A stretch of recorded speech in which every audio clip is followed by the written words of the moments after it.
I once lived in a beautiful seaside village that was known for its Mediterranean style, its magnificent views of the water, and for its rare, life-sized human chessboard, which was situated near the beach. The village was terraced, and the higher one went back into the white hills, the more of the deep blue sea became visible.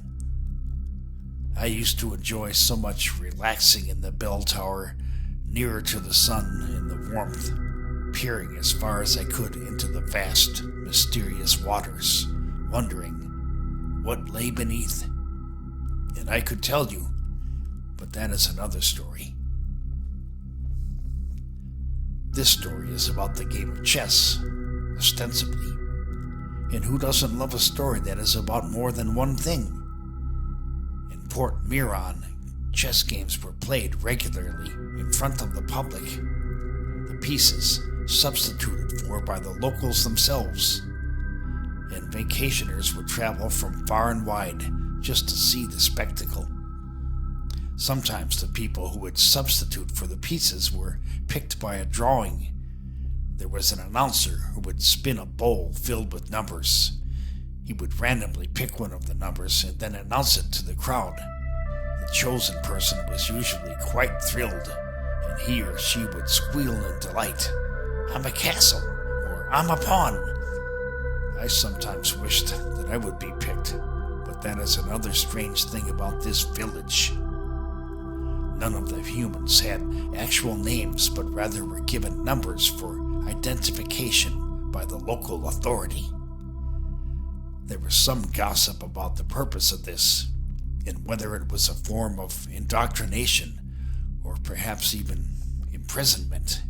But it was hard to decipher the truth in that place because the people were too frightened to discuss it openly, and they would sometimes meet in private, whispering to each other, always with furtive, scattered glances to ensure that they were not being spied upon.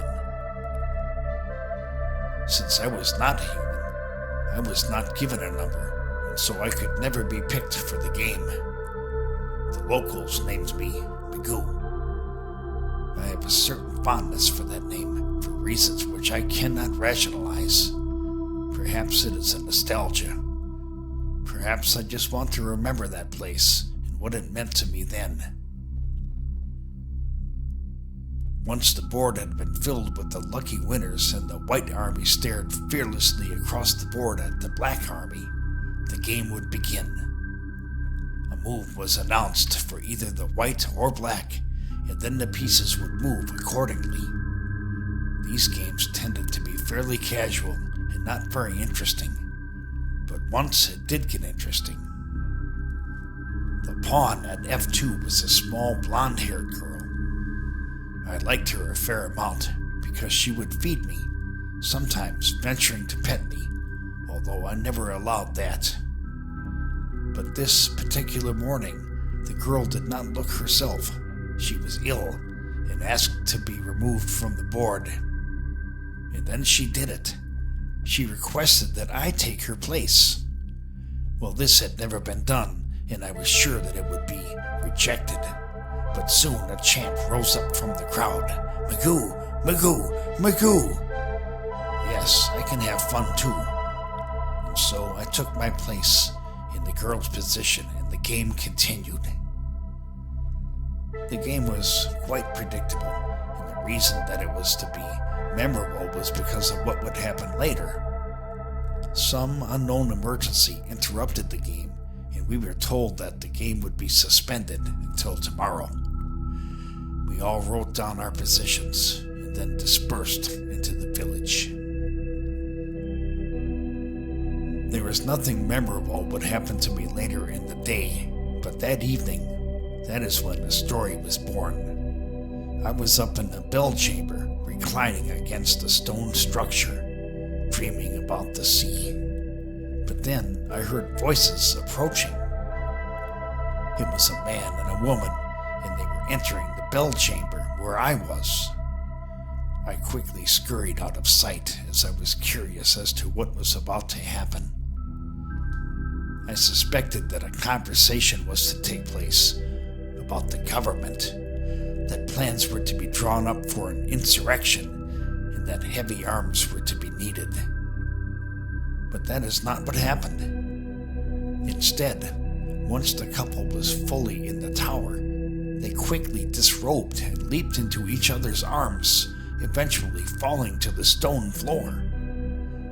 They were writhing in what I can only guess was some substantial satisfaction. As their coupling intensified and their movements became more erratic, the woman's head would sometimes softly bang into the bell, and a soft peal of delight emanated from the tower. It was during one of these moments that I eventually realized that the man and the woman were the White King and the Black Queen from the chess games. Games. I was just about to leave the pair to have the tower to themselves when another man excitedly entered. At first, he was confused as to what was happening, but he then recognized the pair and he began to shout obscenities and curses at them. The queen began to cry, and for a moment I felt more than a little indignation. I leaped in front of the man, who I now recognized as the bishop from the game, and said, "Who are you, and by what authority do you deem to interject yourself into their story?" The bishop, first amazed that I would speak to him so, responded, his words like shards of glass, "By the highest authority." I said, "Do you mean number one?" At these words, the bishop was taken aback, as if he were unwilling to either speak for number one or to claim that there was a higher power above number one. He looked into my eyes, and he seemed scared. Then he looked at the king and the queen. Sensing their movement and their moment, they allowed themselves a menacing smile, and a moment later the scene was over. The bishop skulked back down the tower steps, and the two continued their story. I went and searched for another view of the sea. And yet there's one more small element to this story. The next day, the suspended chess game was to be completed. After we all reassembled and the pieces were added to the board, the game continued. I had a very small role in the game, and about halfway through, I was removed from the board by a balding old man posing as a knight. He gave me a good-natured pat on the behind, and then I was removed from the board. I stayed to watch the end of the game, and this is the end of the story. The move was announced, and then the Black Queen began to move. Square after square, she slowly advanced towards the White King until she were nearly upon him. She gave him a broad smile, and then the announcer said, "Check," and "Mate." At that, I allowed myself a little smile. Udo.